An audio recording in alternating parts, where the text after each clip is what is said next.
Edgar Allan Poe is the master of the horror genre. His stories have been widely popular around the world for generations of literary excellence. His stories were so amazing, literary experts today still send their children to learn about him at school. Poe's even credited as the father of the murder mystery genre. A corpse, already greatly decayed and clotted with gore, stood erect before the eyes of the spectators. Upon its head, with red extended mouth and solitary eye of fire, sat the hideous beast whose craft had seduced me into murder, and whose informing voice had consigned me to the hangman. I had walled the monster up within the tomb. This quote is directly pulled from Edgar Allan Poe's The Black Cat, and is one of many of his horror stories. In the book, we see themes such as domestic abuse, death, and alcoholism, which is symbolistic of Poe's life, much of which was filled with dread and despair. These themes are prevalent in much of what Poe wrote, and will be themes we explore in this video. I digress. The Black Cat starts out as a normal, happy story. The unnamed protagonist starts the story by narrating his past, one that is most peculiar. For the protagonist had an unmatched obsession with animals. He loved them more than he loved the people around him, and was noted as different, a little bit peculiar. Eventually he grows up and gets married to an animal lover as well, one who happily indulges his love for animals with all kinds of exotic pets. The couple ends up adopting a dog, a cat, a monkey, some bunnies, some birds, and a goldfish.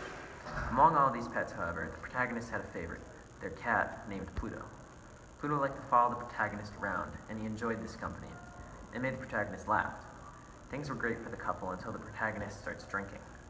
After this point, those themes of death and domestic abuse come into play as the protagonist begins to beat his wife for the simplest of things.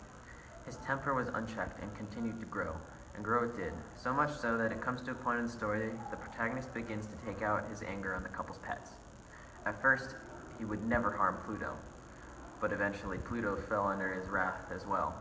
If you want to know what happens to dear, sweet Pluto, you'll have to read The Black Cat to find out more. One of the main reasons I feel you as a reader should read this short story is the writing style Poe uses. If you're like me and you had to read A Telltale Heart in the 8th grade, then you know that Poe's writing style passes off murder like that. It passes in the blink of an eye, so much so to a point that the murder almost doesn't happen. It's as if the murder was any more plain, it would be simplistic, like making a bowl of cereal or watching TV in the morning. Another reason you should read this story is because it's a great way to pass the time. Got nothing to do? Read some Edgar Allan Poe. Doesn't even necessarily have to be The Black Cat. You could read any of his many short stories for that authentic, classic Poe feel. That's all the time we have for in this video. See you next week, or maybe not. I'll catch you guys on the flip side.